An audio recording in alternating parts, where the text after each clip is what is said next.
विद्यार्थियों, हम एक नियम पढ़ते हैं प्रारूपीकरण या प्रारूप विधि, जिसे टिपिकेशन ऑफ टाइप मेथड कहते हैं। टिपिकेशन ऑफ टाइप मेथड, प्रारूपीकरण या प्रारूपिक विधि।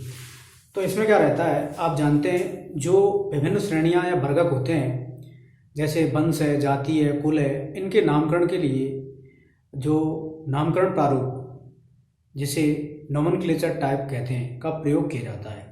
आप जानते हैं जब कोई लेखक है किसी प्रारूप का उपयोग जब प्रमाणिक रूप से उपयोग करता है, उसे कहने का मतलब है जो पादप संग्रहालय सीट है उसे प्रथम बार प्रयुक्त करता है किसी वर्ग के नामकरण के लिए, तो उसी को हम क्या कहते हैं, प्रारूप कहते हैं, या नोमेनक्लेचर टाइप कहते हैं, या प्रारूप कहते हैं, या नामकरण प्रारूप कहते हैं। नामकरण प्रारूप कहते हैं, नोमेनक्लेचर टाइप कहते हैं। तो इस कहने का मतलब है जो नोमेनक्लेचर टाइप है वो इस बात का प्रमाण है कि इसके साथ किसी वर्गक का नाम स्थायी रूप से जुड़ा रहता है। कहने का मतलब है जो भी वर्गक होगा उसका नाम नोमेनक्लेचर टाइप के साथ स्थायी रूप से जुड़ा रहता है। तो नामकरण रखने के लिए हम जिन पादप संग्रहालय सीटों का उपयोग करते हैं, उन्हें जो स्पेसिमेन रहते हैं, जो प्रारूप रहते हैं, इन्हें स्पेसिमेन या टाइप कहते हैं। वास्तव में टाइप शब्द का उपयोग जो किया जाता है वो केवल नोमेनक्लेचर टाइप या होलोटाइप के लिए उपयोग किया जाता है, जैसे नाम प्रारूप या मूल प्रारूप कहते हैं। ये भी ध्यान रखें।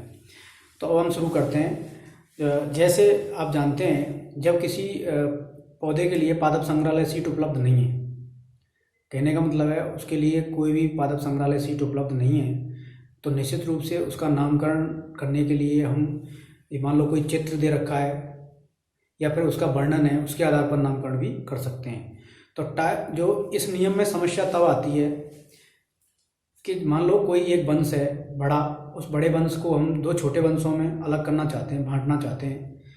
तो जो मूल नाम है वंश का, उस मूल नाम को हम किसके साथ रखें, तो इसके निराकरण के लिए हम स्टैंडर्ड विधि का उपयोग करते हैं। स्टैंडर्ड विधि से मतलब है कि जो स्टैंडर्ड जातियों का नाम निर्धारण होने के बाद ही हम वंश का नाम निर्धारित करते हैं।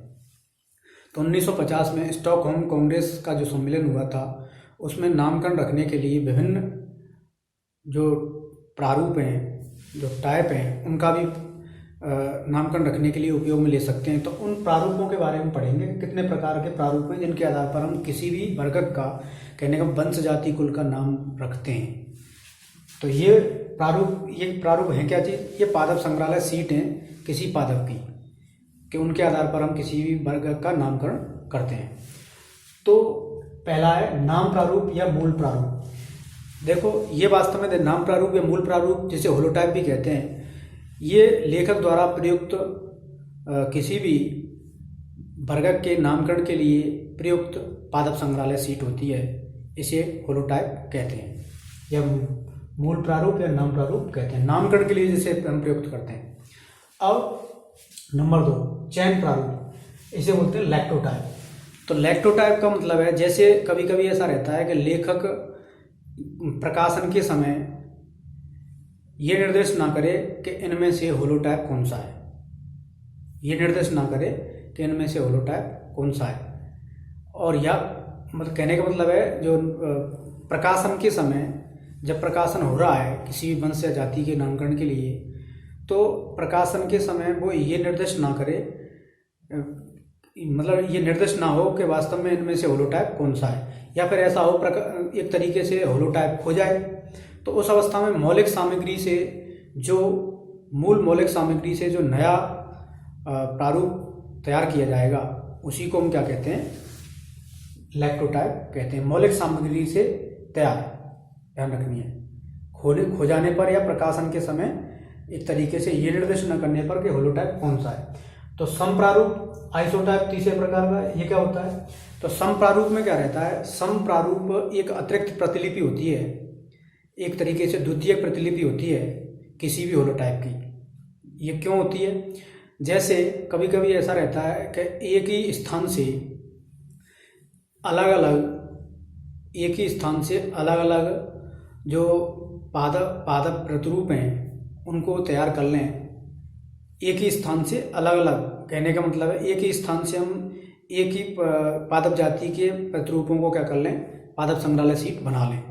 या फिर ऐसा करें एक ही वृक्ष है या पौधा है तो उसके अलग अलग शाखाओं की पादप संग्रहालय शीट बना लें, तो उसके आधार पर इसका मतलब है जो एक तरीके से मूल प्रारूप है उसकी यहाँ पे प्रतिलिपि प्राप्त हो जाती है, प्रतिलिपि प्राप्त होती है।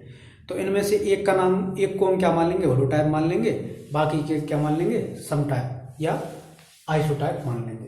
जो दो तैयार हुए हैं प्रतिलिपि, या तो प्रतिलिपि एक ही पादप के क्या होगी, एक ही पादप की अलग अलग शाखाओं से संग्रहालय शीट तैयार कर लो, या एक ही स्थान से एक ही पादप जाति की अलग अलग संग्रहालय शीट तैयार कर लो।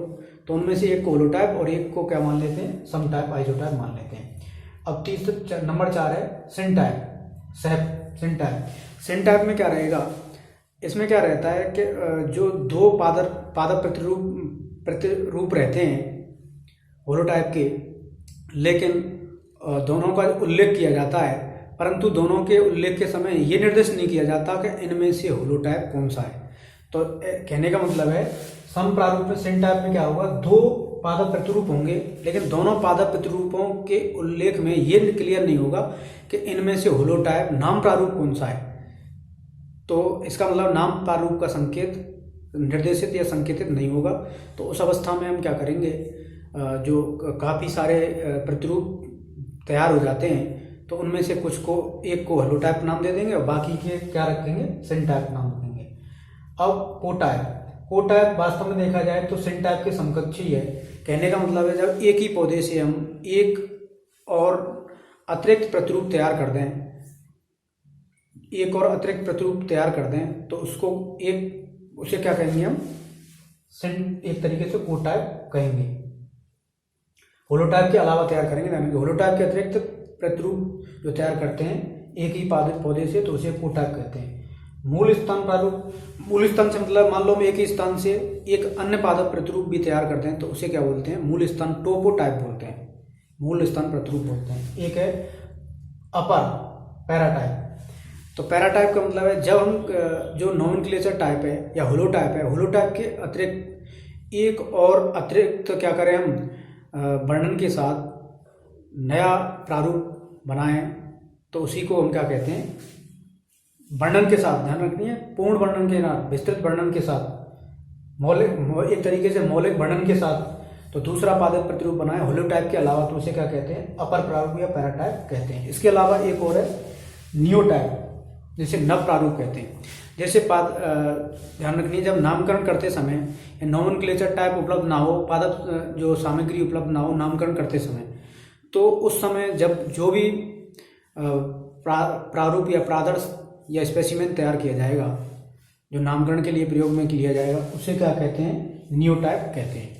इसके अलावा जो टाइप शब्द का इस्तेमाल करते हैं, बोलते हैं टाइप शब्द का इस्तेमाल वास्तव में नोमेनक्लेचर टाइप या फिर मूल प्रारूप होलोटाइप के लिए ही किया जाता है। अगर टाइप शब्द कोई तुम्हें पूछता है तो वो टाइप शब्द का मतलब है नाम प्रारूप या मूल प्रारूप या होलोटाइप ही होता है, मतलब नोमेनक्लेचर टाइप को ही हम क्या कहते हैं, टाइप प्रारूप कहते हैं। तो बच्चों ध्यान रखनी है आपको, ये कितने प्रकार के हैं, 8-9 प्रकार के हैं, 8 प्रकार के हैं वास्तव में। तो इनमें मैंने आपके लिए सब अंतर बताए, समझाए किसमें क्या क्या अंतर रहता है। तो ये केवल नाम से जुड़ा हुआ है। चयन प्रारूप ये केवल मौलिक सामग्री से दूसरा तैयार किया जाता है, और ये वास्तव में प्रतिलिपि होती है, ये एक ही पादप या एक ही स्थान से बनाई जाती है।